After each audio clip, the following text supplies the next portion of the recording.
we return to Isla Nublar. In the previous episode, we saw the expansion of Jurassic Park, including the introduction of two brand new species of dinosaur, the Triceratops and the Microceratops. We also saw the construction of a brand new park area that will soon be home to a new species of dinosaur.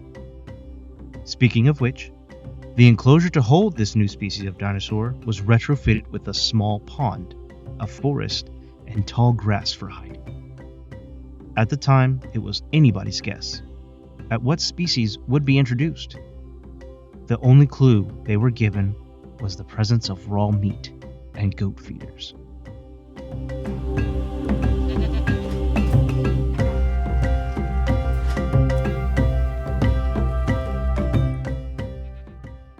Before a new species could be transported into the pen, a new ranger station and medical facility were built. Due to the location of the park area, the stations near the park entrance would have been too far away to send any units down.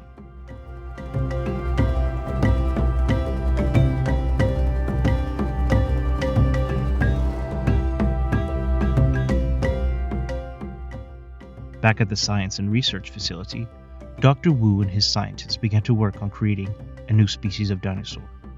This dinosaur would be unlike any species they have shown so far. After much work, Dr. Wu and his scientists present Jurassic Park's first carnivore species, the Herrerasaurus.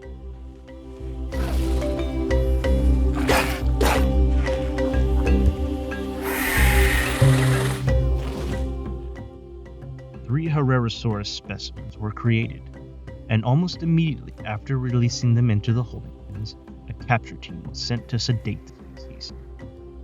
The security team didn't want to deal with any unexpected behavior from the dinosaurs. Once asleep, the three Herrerasaurus specimens are airlifted out of the pen and began their long journey to their new home.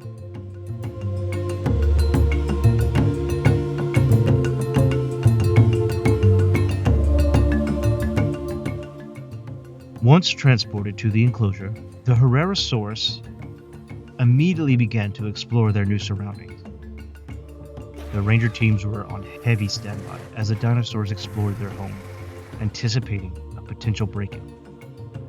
Luckily for us, the Herrerasaurus seemed content with their new home and settled in just nicely.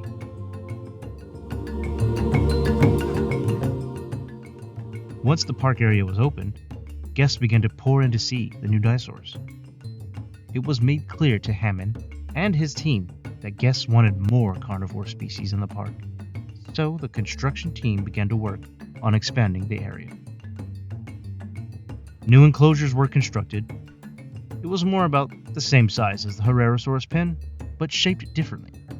More amenities and attractions were constructed to bring in extra cash, and along with that, a third enclosure began construction. Once the second enclosure was fitted with the natural necessity, the scientists began work on resurrecting the next carnivore species. This new species was smaller than the Herrerasaurus, but was just as deadly. Ladies and gentlemen, meet the Dilophosaurus.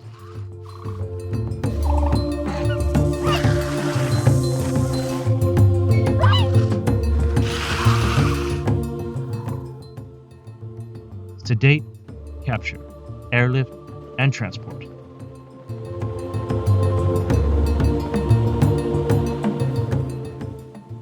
Once the Dilophosaurs were transported to their enclosure, they began making use of the large vegetation that was present. Due to their small size, the Dilos were able to camouflage and hide within the tall grass, making it difficult for scientists to study them. The only time when the dinosaurs were visible was when they were feasting on the meat dispenser. It appears that the Dilos were satisfied with their new enclosure, and as such, focus was moved on to the third carnivore enclosure. Dr. Wu wanted to test himself to see if he could create a larger species of dinosaur. As such, him and his scientists got to work on their newest creation. After much work, Dr. Wu and his scientists present the Baryonyx. The Baryonyx was a piscivore species. meaning that fish was a large part of its diet.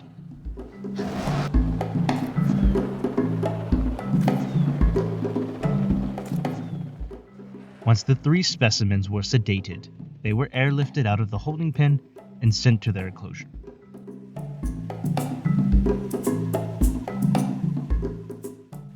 The baryonyxes were much more docile than the Herrerasaurs or the Dilophosaurus species. With this trait, the 3 specimens quickly adapted to their new home. With that, Jurassic Park now holds 3 different species of carnivorous dinosaurs.